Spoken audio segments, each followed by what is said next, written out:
రాయి గట్టినంత సేపు కుక్కతోకైనా సక్కగుంటదేమో గాని గీ తాగుబోతోళ్ళ బుద్ధి అయితే సక్కగా అయితలేదుల్లా. ఎవల సొమ్ములాలు తాగిర్రు, తాగితే తాగుర్రి మాకెందుకు గాని తాగిన పానం ఊకోదు కదా. నిషెక్కినాక ఆగం అంగడంగడి చేసి అటెంక అందరినీ పరిశాన్ చేస్తుంటారు. ఇప్పటిదాకా మోగోళ్ళే అనుకుంటే ఇప్పుడు ఆడోళ్ళు కూడా మోపయిర్రు. భయం లేకుండా బజార్ల పొంటి సీసాలు పట్టుకొని తాగుడుకు మరిగిర్రు. అగ చూడుర్రి ఎంత రచ్చ చేసిందో. తెల్లారనే లేదు అప్పుడే నాగోల్ దిక్కు గీ అమ్మగారు అయ్యగారు బీర్ సీసాలు పట్టిర్రు. మోకాలన్నా కడిగి ఇన్ని మంచినీళ్ళు తాగిర్రో లేదో గాని మూతలు కొలాంచి మూతుల కడబెట్టిర్రు.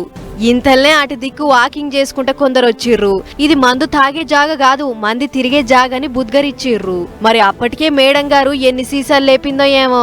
ఆయంత పెద్ద మనుషుల మాటలు వినకుండానే నిస మీద గజం ఎగిరింది. దేశపో మా ఇష్టం, మేము ఇట్లనే తాగుతాం, ఈయనే తాగుతాం, మీకేమైతుంది అని నోటికొచ్చిన బూతు పురాణం అందుకుంది. ఏదో జనాన్ని ఉద్ధరించే ఘనకార్యం చేస్తుంటే మీరే అడ్డం వస్తుర్రు అన్నట్లు ఉల్టా వీడియోలు తీసింది. ఏమంటూ వచ్చినోడు వద్దు నడు అని ఎంత గుంజుకపోతుంది. అరే నువ్వు ఈడవరా వీళ్ళ సంగతి చెప్తా అన్నట్లు తాపకు ఊరుకొస్తుంది. అట్లయినా కూడా పెద్ద మనుషులు గరం కాకుండా మీకో దండమమ్మ తల్లి ఈ నుంచెల్లి పొర్రి అని మస్తు బతిలాడిర్రు. అగో ఒక ఆయన బండి నెంబర్ ఫోటో తీస్తుంటే ఆయన మీదికి ఎట్లా ఎగబడుతుందో చూడుర్రి.